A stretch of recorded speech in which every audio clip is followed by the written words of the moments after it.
خبر حدیثوں میں جس کی آئی وہی زمانہ اب آ گیا ہے۔ خبر حدیثوں میں جس کی آئی وہی زمانہ اب آ گیا ہے۔ زمیں بھی تیور بدل رہی ہے، فلک بھی آنکھیں دکھا رہا ہے۔ پرائے مال کو اپنا سمجھیں، حرام کو بھی حلال جانیں۔ پرائے مال کو بھی اپنا سمجھیں، حرام کو بھی حلال جانیں۔ گناہ کر کے کمال سمجھیں، بتاؤ دنیا میں کیا ہو رہا ہے۔ بھائی کا ہے بھائی رہزن، حقیقی بیٹی ہے ماں کی دشمن۔ بھائی کا ہے بھائی دشمن، حقیقی بیٹی ہے ماں کی دشمن۔ پسر نے چھوڑا پدر کا دامن، بہن کو بھائی ستا رہا ہے۔ عزیزان گرامی، محترم بزرگوں اور دوستوں اور اسلام کے غیور نوجوانوں، جیسا کہ آپ کو معلوم ہے کہ مغفرت کی رات ابھی کچھ دن پہلے گزری ہے، مگر مغفرت کی رات گزرنے کے باوجود بہت سارے لوگوں کی مغفرت نہیں ہوئی۔ اسی ہفتے شب برات گزری ہے، اور شب برات میں بہت سارے لوگوں کی مغفرت ہوتی ہے، مگر پھر بھی کچھ لوگ ایسے ہیں، کچھ مسلمان ایسے ہیں کہ ان کی اس مغفرت والی رات میں بھی مغفرت نہیں ہوئی۔ وہ لوگ بہت زیادہ بد نصیب ہیں۔ میری دعا ہے کہ یہاں بیٹھے ہوئے لوگوں میں سے کوئی بھی آدمی ایسا نہ ہو کہ جس کی شب برات میں مغفرت نہ ہوئی ہو۔ اللہ سے میں یہ دعا کروں گا کہ جتنے بھی لوگ یہاں بیٹھے ہیں سب کی مغفرت ہو گئی ہو، اور میرا گمان بھی یہ ہے، میری سوچ بھی یہ ہے کہ یہاں پر جو لوگ بیٹھے ہیں اللہ نے شاید سب کو معاف کر دیا ہوگا، سب کے گناہوں کو بخش دیا ہوگا۔ اب بہت جلد رمضان المبارک کا مہینہ آنے والا ہے، تو رمضان المبارک کا مہینہ ایک بہت بڑا مہمان ہے۔ مسلمانوں کے لیے رمضان کا مہینہ بہت بڑے مہمان سے بھی بڑا مہمان ہے، اور یہ بات حقیقت ہے کہ مہمان جتنا بڑا ہوتا ہے تیاری بھی اتنی ہی زیادہ زور و شور سے ہوتی ہے۔ مہمان جتنا چھوٹا ہوتا ہے تیاری بھی اسی حساب سے ہوتی ہے۔ اگر مہمان ہلکا پھلکا ہو تو اس کو بات چیت کر کے آدمی واپس کر دیتا ہے، اگر تھوڑا اور اچھا مہمان ہو تو اس کو پانی بھی پلا دیتا ہے، اس سے زیادہ اچھا مہمان ہو تو چائے پانی کا بھی پوچھ لیتا ہے۔ اور اگر رشتے والے مہمان آئیں، کسی کے گھر پر رشتے کے لیے یا لڑکی یا لڑکے کو دیکھنے کے لیے مہمان آئیں تو اس کے لیے ناشتے کا الگ ہی انتظام ہوتا ہے، اور اس کے لیے تیاریاں بھی اسی حساب سے ہوتی ہیں۔ اگر کوئی باہر ملک سے مہمان آئے تو تیاری بھی اسی اعتبار سے ہوگی، اسی لیول کی اور اسی پیمانے کی ہوگی۔ تو مہمان کا اکرام مہمان کی حیثیت کے حساب سے ہوتا ہے۔ ہمارے گھر پر جتنا بڑا مہمان آتا ہے تیاری بھی ہم اسی اعتبار سے کرتے ہیں، مگر ہمارا حال یہ ہے کہ دین کے معاملے میں ہم لوگ بہت زیادہ بے حس ہو چکے ہیں۔ دین کے معاملے میں ہم لوگ بہت زیادہ لاپرواہ ہو چکے ہیں، اور اتنے لاپرواہ ہو چکے ہیں کہ رمضان کا مہینہ کب آیا کب گیا 60-70% مسلمانوں کو تو اس کی پرواہ ہی نہیں ہوتی۔ رمضان کا مہینہ آنے والا ہے، کب آئے گا، مسلمانوں کو، بہت سارے مسلمانوں کو اس کی پرواہ نہیں ہے۔ آئے رمضان المبارک کا مہینہ بھلے سے آئے اور چلا جائے، لیکن بہت سارے لوگوں کے کھانے پینے اور جاگنے اور سونے کے جو ٹائم ٹیبل ہیں ان میں بالکل بھی فرق نہیں ہوتا ہے۔ 11 مہینے وہ جس طرح سے سوتے اور جاگتے ہیں، رمضان کے مہینے میں بھی وہ لوگ اسی طرح سے سوتے اور جاگتے ہیں۔ 11 مہینوں میں وہ لوگ جس طرح سے صبح 8 بجے 9 بجے 10 بجے ناشتہ اور دوپہر کو 2-2:30 بجے کے آس پاس کھانا کھاتے ہیں، عام رمضان کے مہینے میں بھی وہ عام دنوں کی طرح سے اسی طرح کھانا کھاتے ہیں۔ اسی طرح سے بیچ میں چائے ناشتے کا بھی دور ہو جاتا ہے، 2-4 چائے بھی لوگ پی لیتے ہیں رمضان کے مہینے میں۔ جو لوگ بیمار ہیں، جو لوگ روزہ نہیں رکھ سکتے ہیں، جن میں روزہ رکھنے کی ہمت نہیں ہے، ان لوگوں کو کم سے کم اتنی شرم کرنی چاہیے کہ وہ کھلم کھلا نہ کھائیں بلکہ گھروں کے اندر چھپ کر کھائیں۔ لوگوں کے سامنے چائے نہ پئیں، لوگوں کے سامنے کھانا نہ کھائیں، اور لوگوں کے سامنے اپنے منہ نہ چلائیں۔ لوگوں کی ذہنوں کے اندر، لوگوں کی زبانوں پر یہ بات ہوتی ہے کہ جب اللہ سے شرم نہیں ہے تو بندوں سے کیا شرم کرنی۔ مگر ہم نے تو یہ دیکھا اپنے گھروں کے اندر کہ جب ہمارے گھروں میں، ہمارے کنبوں میں اور پڑھے لکھے جو گھرانے ہیں، جب ان میں عورتیں ماہواری سے ہوتی ہیں، عورتیں حیض کی حالت میں ہوتی ہیں، ان کے کپڑے خراب ہو جاتے ہیں، تو ہم نے خود دیکھا ہے کہ وہ بند کمرے میں رمضان کے مہینے میں اول تو کچھ کھانا چاہتی نہیں ہیں، لیکن اگر کھاتی بھی ہیں تو بند کمروں میں کھاتی ہیں، یہاں تک کہ گھر والوں کو احساس بھی نہیں ہوتا۔ اس طرح سے ہماری ماں بہنیں، ہماری جو عورتیں ہیں، جو ہماری بیٹیاں ہیں، وہ اس طرح سے جو پڑھے لکھے گھرانے ہیں ان گھرانوں میں اس طرح سے ہوتا ہے۔ مگر یہ تمام چیزیں، یہ جتنی بھی چیزیں ہیں، ان تمام چیزوں کا تعلق انسان کے کھان پین سے ضرور ہوتا ہے۔ انسان جو کھاتا ہے، جو وہ پیتا ہے، انسان کی زندگی پر اس کا بہت بڑا اثر پڑتا ہے۔ قرآن کریم کے اندر اللہ تعالیٰ نے صاف طور سے ارشاد فرمایا، یا ایھا الرسل کلوا من الطیبات واعملوا صالحا انی بما تعملون علیم۔ اے لوگو، یا ایھا الرسل، اے رسولو، کھاؤ پاکیزہ چیزیں اور نیک کام کرو، حلال چیزیں کھاؤ اور نیک کام کرو۔ اس کی تفسیر میں مفسرین نے یہ لکھا ہے کہ حلال کھانے کو نیک اعمال کے ساتھ بڑا دخل ہے۔ اس کا مطلب یہ ہے کہ آدمی اگر حلال کھائے گا تو نیک کام کرے گا، حلال کھائے گا تو نیک کام کرنے کو اس کا من چاہے گا، اس کی طبیعت چاہے گی، اور اگر حرام کھائے گا تو حرام کھانے کی نحوست یہ ہوگی کہ نیک کام میں اس کا من نہیں لگے گا۔ حرام کھانے کی نحوست یہ ہوگی کہ انسان نماز پڑھنے نہیں آئے گا۔ جو جتنا بڑا حرام کھاؤ ہوگا وہ نمازوں سے اتنا ہی زیادہ دور ہوگا۔ جو جتنا زیادہ غلط چیزیں کھائے گا وہ اللہ کے احکام سے اتنی ہی زیادہ روگردانی کرے گا اور اتنا ہی زیادہ دور ہوگا۔ آج ہمارے اس شہر کے اندر اور بہت سارے شہروں میں مردار کھانے اور کھلانے کا جو کاروبار ہے وہ بہت زیادہ زوروں پر ہے۔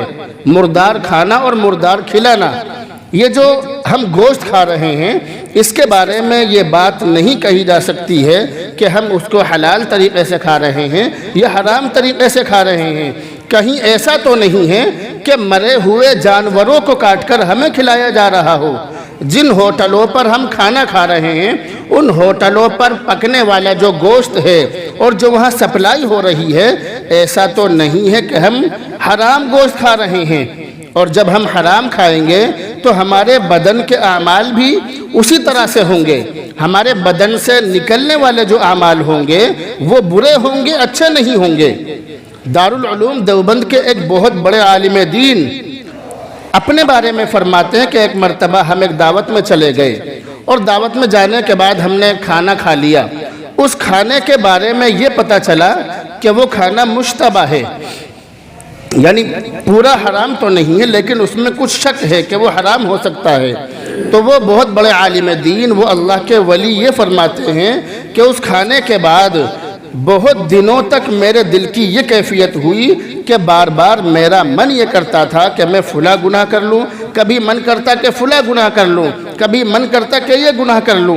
اور جو قوم بالکل حرام کھانے پر تل گئی ہو، جو مسلمان حرام اور حلال کی تمیز نہ کرتے ہوں، جن لوگوں کے اندر سے حلال اور حرام کی تمیز اٹھ گئی ہو، تو وہ لوگ اس بات کا رونا روئیں کہ حکومت ہم پر ظلم کر رہی ہے، یاد رکھو ابھی کچھ نہیں ہوا، اس سے زیادہ کاٹے جاؤ گے۔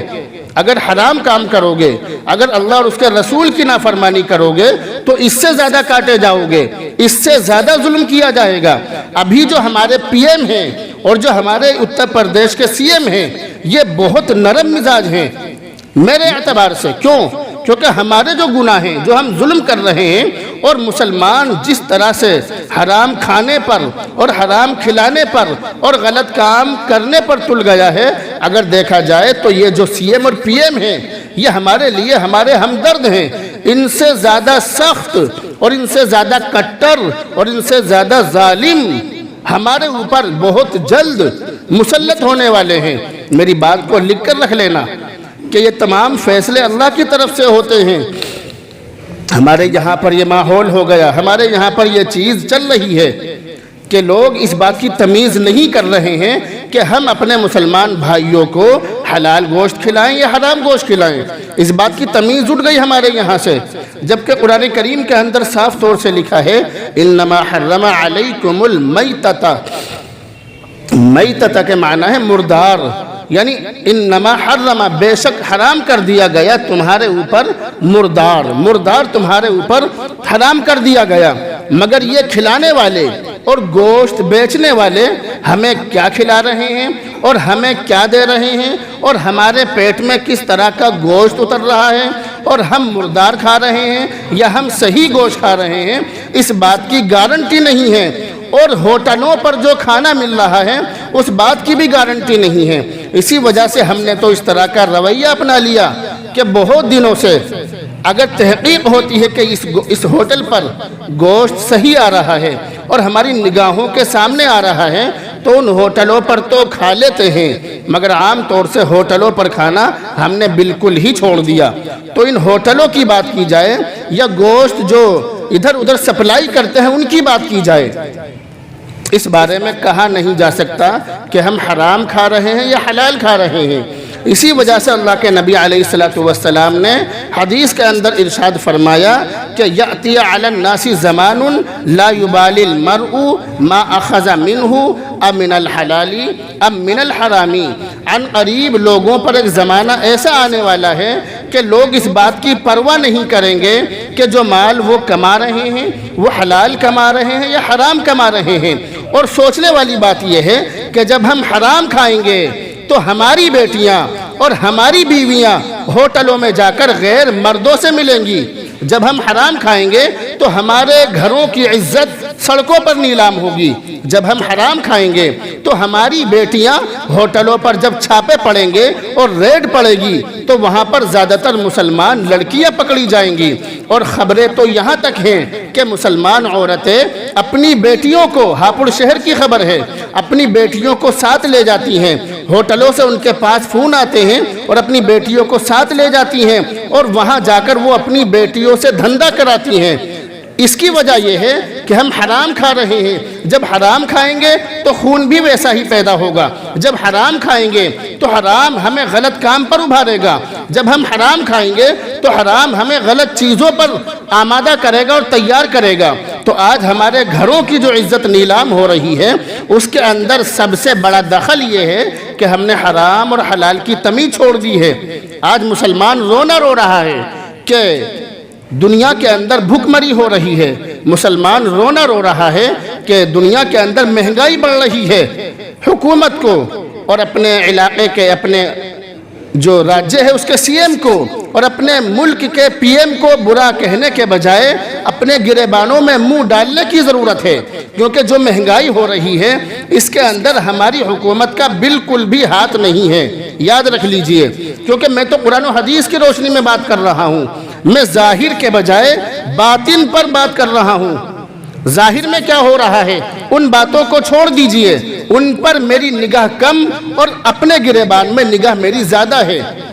جب کسی قوم کے اندر زناکاری عام ہو جاتی ہے، جب کسی قوم کے اندر غلط دھندے عام ہو جاتے ہیں، جب کسی قوم کے اندر حرام کاری عام ہو جاتی ہے، جب کسی قوم کے اندر بے حیائی عام ہو جاتی ہے، تو اللہ کے نبی کی حدیث بتلا رہی ہے کہ اس قوم کے اندر بھوک مری اور فاقہ کشی ہو جاتی ہے، وہ لوگ بھوکے مرتے ہیں۔ اور ہماری قوم کے اندر زناکاری عام ہے۔ اللہ کے نبی علیہ السلام حدیث کے اندر ارشاد فرماتے ہیں کہ انسان کی آنکھ بھی زنا کرتی ہے، انسان کا دل بھی زنا کرتا ہے، اور انسان کے جو دیگر اعضاء ہیں، بدن کے دوسرے حصے ہیں، وہ بھی زنا کرتے ہیں، حرام کاری کرتے ہیں۔ اور اللہ کے نبی علیہ السلام نے حدیث کے اندر ارشاد فرمایا زنا العین النظر، آنکھوں کا زنا دیکھنا ہے، ہاتھوں کا زنا پکڑنا ہے، پیروں کا زنا اور پیروں کی حرام کاری غلط کام کی طرف چل کر جانا ہے، اور بدن کی حرام کاری جو ہے وہ تو ہے ہی، یعنی جو کھلم کھلا حرام کاری ہماری ماں بہنیں اور ہماری بیٹیاں اور مسلمان عورتیں ہوٹلوں میں جا کر کر رہی ہیں، اس کے تو کہنے ہی کیا ہیں۔ ایسی عورتوں کے لیے اور ایسی بیٹیوں کے لیے تو میں یہ دعا کروں گا کہ اللہ رب العزت انہیں ہدایت نصیب فرمائے۔ لیکن یہ بات یاد رکھیے کہ حرام کھانے کو غلط کاموں میں بہت بڑا دخل ہے۔ جو حرام کھائے گا وہ غلط کام کرے گا، اور جو حلال کھائے گا وہ اچھا کام کرے گا، کیونکہ اللہ کے نبی کی حدیث بھی یہی بتلا رہی ہے۔ اور جو لوگ مسلمانوں کو مردار کھلا رہے ہیں وہ اس بات کا دھیان رکھیں کہ قبر میں جانے کے بعد سب سے پہلے ان کا وہی پیٹ سڑے گا جس پیٹ کو بھرنے کے لیے اور جس پیٹ کی آگ بجھانے کے لیے وہ مسلمانوں کا اور ایمان والوں کا ایمان خراب کر رہے ہیں۔ یاد رکھ لیں وہ مسلمان، دنیا کے اندر مہنگائی نہیں ہے، لوگ رونا رو رہے ہیں کہ مہنگائی بڑھ رہی ہے، ایسا نہیں ہے۔ ہماری خواہشات اور ہماری چاہتیں اتنی زیادہ ہو گئی کہ ان چاہتوں کو پورا کرنے کے لیے اور ان خواہشوں کو پورا کرنے کے لیے حرام کا راستہ اپنانا پڑ رہا ہے، ورنہ جو حلال کھانے والے ہیں وہ آج بھی حلال کھا رہے ہیں۔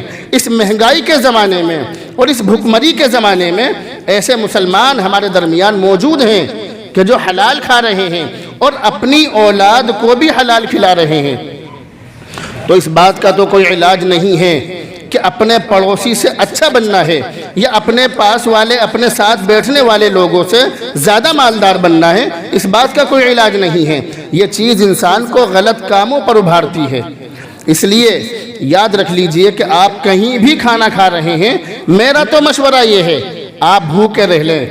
میری تو رائے یہ ہے کہ آپ ایک وقت کھانا نہ کھائیں مگر حرام نہ کھائیں، اس بات کا دھیان رکھیں، کیونکہ جو حرام کھانے والے لوگ ہیں اللہ کے نبی علیہ السلام کی حدیث بتلا رہی ہے کہ وہ کتنی بھی دعا کر لیں، چاہے ان کے کپڑے پھٹے ہوئے ہوں، اللہ کے نبی کی حدیث بتلا رہی ہے کہ بہت سے لوگ ایسے ہوتے ہیں کہ ان کے کپڑے پھٹے ہوئے ہوتے ہیں، ان کا چہرہ دھول میں اٹا ہوا ہوتا ہے، ان کے بال بکھرے ہوئے ہوتے ہیں اور ان کا پیٹ خالی ہوتا ہے، مگر وہ اللہ سے دعا کرتے ہیں یا ربی اللہ سے دعا کرتے ہیں، مگر اللہ تعالیٰ ان کی دعا قبول نہیں کرتا، کیونکہ ان کا کھانا حرام، ان کا پینا حرام، ان کا پہننا حرام، ان کے تمام کام حرام۔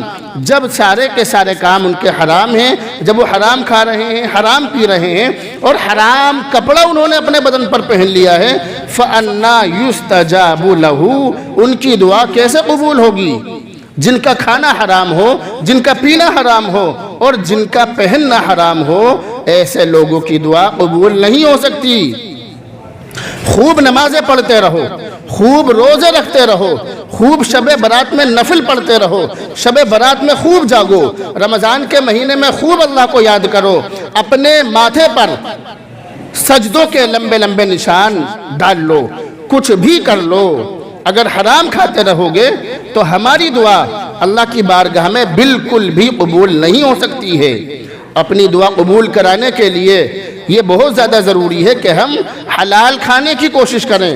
ایک ایک لقمہ جو ہم کھا رہے ہیں ہمارے بدن میں حلال جانا چاہیے، اس بات کا ہر آدمی دھیان کرے۔ ہم جو گوشت کھا رہے ہیں، مجھے معلوم ہے اس لفظ کے کہنے کے بعد کتنے لوگ میرے دشمن ہوں گے، مگر حق بات کہنے والے کو دشمن بنانے میں مزہ آتا ہے اور چاپلوسی کرنے والے کو دوست بنانے میں مزہ آتا ہے۔ اس لیے ہمارا کام حق بات کہنا ہے۔ آپ کہیں سے بھی گوشت لیں یا کہیں سے بھی آپ ہوٹلوں پر کھانا کھائیں، اس بات کا دھیان رکھیں کہ وہ حلال ہونا چاہیے، مردار نہ ہو۔ اب آپ سوچیں گے کہ ہم اس بات کا کیسے پتہ لگائیں کہ وہ حلال ہے یا حرام، وہ مردار ہے یا صحیح ہے؟ تو پتہ لگانے کی ضرورت نہیں ہے۔ جو لوگ دنیا کے اندر گوشت نہیں کھا رہے ہیں کیا وہ زندہ نہیں ہیں؟ جو لوگ دنیا کے اندر گوشت کھائے بغیر روزہ رکھ رہے ہیں کیا ان کا روزہ پورا نہیں ہوتا ہے؟ روزہ بھی پورا ہوتا ہے، وہ زندہ بھی رہتے ہیں، سب کچھ ہوتا ہے، مگر وہ اللہ کے نیک بندے ہوتے ہیں، اس لیے وہ گوشت سے بچ کر دال پر گزارا کرتے ہیں مگر کھاتے حلال ہیں۔ اور جن لوگوں کی روٹی گوشت کے بغیر نہ اترتی ہو، جو لوگ گوشت کے بغیر روٹی نہ کھاتے ہوں، جنہیں حلال اور حرام سب ہضم ہو، ایسے لوگوں کو اپنے گریبان میں منہ ڈال کر جھانکنے کی ضرورت ہے، کیونکہ لوگوں میں مشہور یہ ہے کہ مسلمان وہی ہے جو گوشت کھائے، مگر تمہارا امام وہ ہے کہ جو گوشت سے بچتا ہے، جس کے لیے گوشت سے زیادہ اچھی چیز دال اور سبزی ہے، تمہارا امام وہ ہے۔ تو بتلانے کا مقصد یہ ہے کہ گوشت کے بغیر بھی گزارا کیا جا سکتا ہے اور گوشت کے بغیر بھی زندہ رہا جا سکتا ہے، مگر اس بات کا دھیان رکھیں کہ ہم جو بھی کھا رہے ہیں، چاہے دال ہو، سبزی ہو، کچھ بھی ہو، حلال پیسوں سے خرید کر لائیں۔ مگر گوشت کے بارے میں کہا نہیں جا سکتا کہ جس دکان پر تم نے قدم رکھا ہے اس کا گوشت حلال ہے یا حرام۔ یہاں بیٹھے ہوئے لوگوں کو باتیں چبھ رہی ہوں گی، چبھ رہی ہیں تو چبھنے دو۔ میرا تو کہنا یہی ہے کہ توحید تو یہ ہے کہ خدا حشر میں کہہ دے یہ بندہ دو عالم سے خفا میرے لیے ہے، اللہ راضی ہو جائے، چاہے پوری دنیا دشمن بن جائے، فرق نہیں پڑ سکتا ہے۔ اس لیے اس بات کا دھیان رکھیں کہ حلال کھائیں، حلال کھلائیں، اپنے بچوں کو حلال کھلائیں۔ کل میں کسی صاحب سے میری ملاقات ہوئی، اپنے بچوں کی بہت زیادہ شکایت کر رہا تھا، ایک بوڑھا آدمی، اور یہ کہہ رہا تھا کہ میرے بچے میری پٹائی کرتے ہیں۔ ایک آدمی نے مجھ سے بتلایا، سن کر میری آنکھوں میں آنسو آ گئے کہ کیسی اولاد ہے آج کے زمانے میں کہ اپنے ماں باپ کی پٹائی کر رہی ہے۔ مگر سوچنے والی بات یہ ہے کہ آخر اولاد یہاں تک کیسے پہنچی۔ ایک آدمی میرے پاس آیا کہ میں اپنی اولاد سے بہت پریشان ہوں، اسے زہر دینا چاہتا ہوں، اسے مارنا چاہتا ہوں۔ میں نے اسے بہت سمجھایا۔ اس نے کہا کہ ٹھیک ہے مفتی صاحب، آپ سمجھا رہے ہیں تو میں یہ قدم نہیں اٹھاؤں گا، ورنہ میرا اکلوتا بیٹا ہے، میں نے بہت اس کو ہر کام پر لگایا، سب کچھ اس کے لیے کیا، لیکن آج ہمارا بڑھاپا ہے، ہمارے بڑھاپے کا سہارا بننے کے بجائے وہ ہمارے لیے درد سر بنا ہوا ہے۔